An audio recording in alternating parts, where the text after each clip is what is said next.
berjuang selama 2 tahun.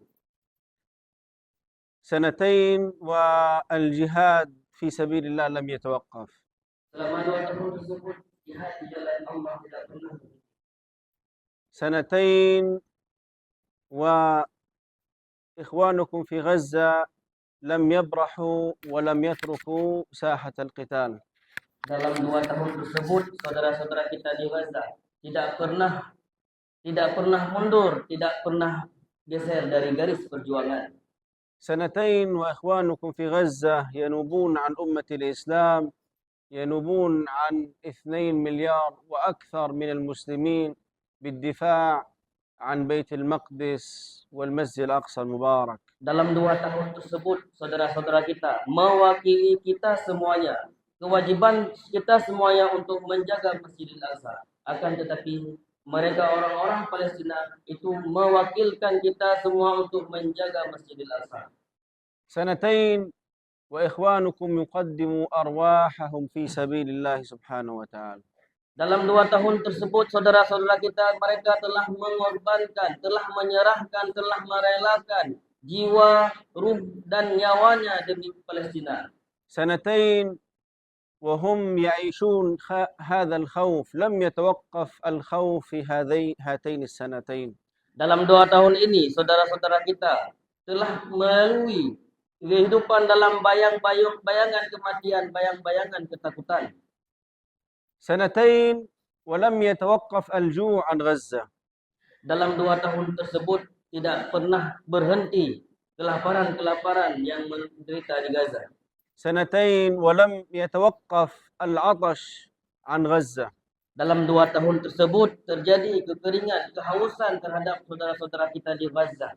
2 ولم تتوقف الطائرات الإسرائيلية الجبانة الظالمة برمي الصواريخ والقذائف على المسلمين، على النساء والأطفال في غزة. Dalam 2 tahun tersebut kapal pesawat perang pengebom Israel tidak pernah berhenti mengebom saudara-saudara kita, mengebom anak-anak, mengebom ibu-ibu di Palestina.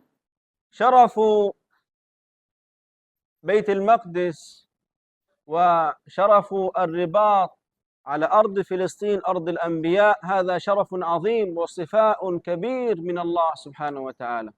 Karena posisi Masjidil Aqsa, Baitul Maqdis di mata kaum muslimin, di mata orang-orang Palestina ini adalah posisi yang sangat mulia di hati mereka. وعندما نتحدث عن هذه القضية المهمة يجب أن نستعد جيدا لأن الحدث أكبر مما نتخيل وأكبر مما نتصور. Ketika kita membicarakan masalah ini, topik ini, maka kita harus fokus karena kita sedang membicarakan sesuatu yang di luar mungkin khayalan kita. هذا الأمر وهذا الحدث لن تشعروا به أبدا، لن تشعروا هذا الشعور الذي يشعره أهل غزة أو الذي له أهل هناك في غزة. Dan apa yang mereka rasakan ini tidak akan mungkin kita bisa merasakan. Atau yang dirasakan oleh seseorang yang ada keluarganya di Gaza ini tidak mungkin bisa 100% ketika diceritakan bisa kita rasakan. مهما شاهدتم من الفيديوهات ومهما شاهدتم من الصور لن تنتقل إليكم الصورة الحقيقية والشعور الحقيقي الذي يعيشه أهل غزة. Meskipun foto-foto dan video-video yang beredar semuanya kita tonton ini juga tidak akan mewakilkan bagaimana pedihnya, bagaimana beratnya perjuangan saudara-saudara kita di Palestina. في زيارتي الأولى إلى لوكسمبورغ كان عدد شهداء عائلتي 17 شهيدا. اليوم أرجع إلى هذه المدينة وقد وصل عدد الشهداء من عائلتي 244 شهيدا. 2 tahun yang lalu pertama saya kali mengunjungi kota Luxembourg. Itu jumlah keluarga saya yang menjadi syahid jumlahnya baru 17 orang. Ketika saya kembali untuk kedua kalinya, hari ini jumlah keluarga saya yang menjadi syahid, keluarga inti saya yang satu kakek dengan saya, itu telah mencapai 244 orang yang menjadi syahid dari keluarga saya saja. نحن لا نخاف من القتال ولا نهاب من القتال، ونحن أمهاتنا تدفعنا للجهاد، لا نترك ساحة الجهاد ونذهب إلى رفح أو أماكن أخرى. Kami adalah anak-anak yang dididik untuk tidak takut kepada perang, untuk tidak gentar menghadapi perang. Sampai kami harus mengungsi ke Rafah. وعندما نقول لأمهاتنا يذهبوا إلى رفح لأنهم كبراء في السن يرفع عنهم الجهاد وليسوا من أهل الجهاد، فلماذا يبقوا في ساحات الموت؟ نأخذهم إلى أماكن تحفظهم، كما فعل النبي صلى الله عليه وسلم عندما تحزب الأحزاب على المدينة وحاصروا المدينة، كان كبار السن في أماكن بعيدة عن المواجهة وبعيدة عن القتال. Dan kita menyuruh ibu-ibu, Syekh menyuruh ibunya untuk hijrah mengungsi ke tempat yang aman. Karena seorang ibu yang sudah tua bukanlah ahlul jihad, yang tidak diwajibkan jihad. Bukan karena takut kepada jihad. Sama seperti kejadian pada masa Nabi. Sedangkan orang yang bukan ahlul jihad itu diposisikan di tempat yang sangat jauh daripada medan perang. لا يكفي ما قدمناه من المجاهدين من الشهداء، هل تريد أيضا الأمهات تستشهد في سبيل الله؟ يكفي ما قدمته غزة من الشهداء من الشباب والرجال، هل نريد أيضا غزة كلها تموت في سبيل الله وتقتل في سبيل الله؟ هل نريد أن ننظر إليهم وهم كلهم شهداء؟ نريد أن نحفظ كبار السن والذين عذروا من ساحة الجهاد والقتال. Dan tujuan daripada kita menyuruh mengungsi ibu-ibu dan orang yang bukan ahlul jihad di sana, karena yang harus berada di medan perang adalah ahlul jihad. ولا يوجد في غزة غير مجاهد، هؤلاء كلهم مجاهدون. ما معنى المجاهد؟ هل المجاهد الذي يحمل السلاح؟ هذا فهم خاطئ وفهم بعيد عن معنى الجهاد في سبيل الله.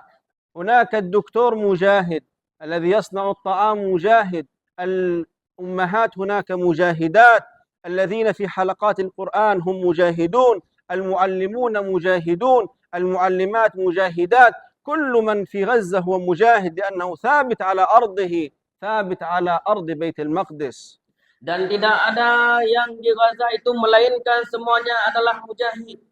Yang kita pahami sekarang mujahid itu adalah yang memegang senjata. Itu adalah pemahaman yang salah. Semuanya adalah mujahid selama dia tetap di tempat perang tersebut. Seorang dokter adalah pejuang mujahid. Orang yang tukang masak di dapur juga mujahid. Dan guru-guru dan para asatidz juga adalah mujahid. Karena mereka tetap di negara kita, di negaranya, dan tidak berpindah tempat. والذي يحصل في غزة في هذه الساعات وهذه الأوقات من خذلان هذا ليس عجيب. أهل غزة لا يتعجبون من ذلك، بل لا يهمهم ذلك أيضا. Mungkin banyak pertanyaan dari kita, kenapa negara-negara di sampingnya tidak pernah membela? Tapi ini bukanlah sesuatu yang aneh, bukanlah sesuatu yang ajib bagi ahlul Gaza. لأن النبي صلى الله عليه وسلم قبل 1447 سنة أخبر عن هذه الطائفة، أخبر عن هؤلاء المجاهدين.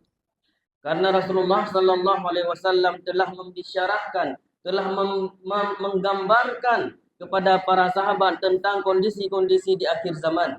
قال النبي صلى الله عليه وسلم لا تزال طائفة من أمتي، لا تزال طائفة، لا تزال أي استمرارية، لا تزال أي استمرارية، استمرار، تستمر هذه الطائفة حتى آخر الزمان.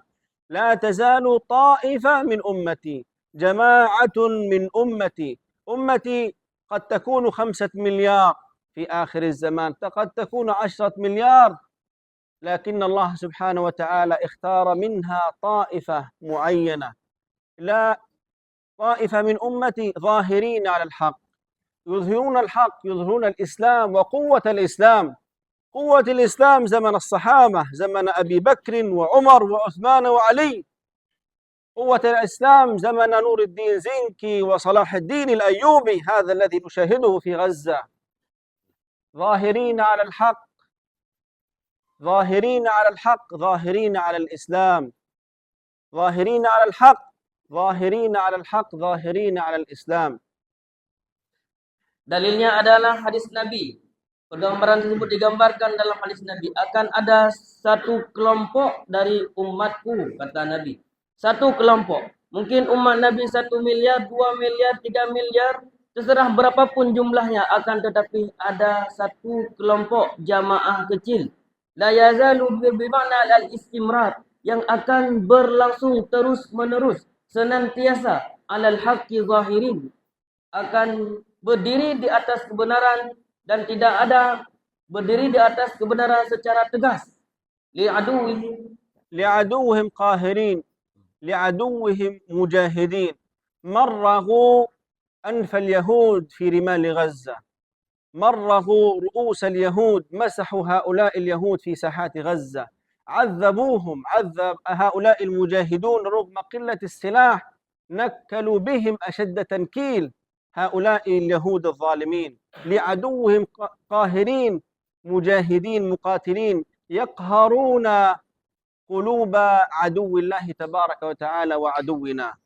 Sifat yang kedua yang dimiliki oleh kelompok tersebut, li'aduwihim qahirin. Untuk musuh-musuh mereka, mereka akan senantiasa melawan. Mereka tidak akan menyerah. Mereka akan terus berperang. Muqatilin, li'aduwihim muqatilin. Li'aduwihim mu'azzibin. Mereka akan selalu membayangi musuhnya dengan ketakutan-ketakutan.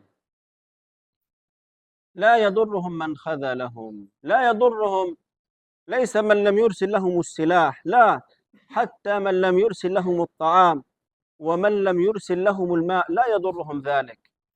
Sifat ketiga yang diprediksi oleh Rasulullah tersebut, la yadurruhum man khazalahum, tidak memberi efek bagi mereka meskipun ditinggalkan, meskipun dihinakan, meskipun mereka harus berperang sendirian. Walaupun tetangga-tetangganya, saudara-saudaranya tidak mengirimkan kepada mereka senjata, tidak memberikan kepada mereka bantuan. لا يضرهم من خذلهم. ونحن نشاهد أمة الإسلام في غفلة، وأمة الإسلام نائمة نوما أشد مما كانت عليه زمن صلاح الدين الأيوبي قبل تحرير بيت المقدس. Dan kita menyaksikan bagaimana umat dalam keadaan tertidur, bagaimana umat dalam keadaan lupa, bagaimana umat dalam keadaan lalai, padahal Palestina itu di samping mereka. Dan ini juga terjadi ketika sebelum terakhir kali Salahuddin Al-Ayyubi memerdekakan Al-Aqsa. Beginilah keadaan umat dalam keadaan lalai, dalam keadaan lupa, dalam keadaan mereka tidak mengerti bahawa Palestina itu tanah kita. قيل أين هم يا رسول الله؟ أين هذه الطائفة؟ أين هؤلاء المجاهدين يا رسول الله؟ قال في بيت المقدس وأكناف بيت المقدس. Para sahabat bertanya kepada Rasulullah, di mana kelompok tersebut wahai Rasulullah? Yang li alal haqqi zahirin li'aduwihim qahirin la yadurruhum man khazalahum. Aina hum ya Rasulullah? Dipan urangyan wahai Rasulullah. Di mana mereka wahai Rasulullah?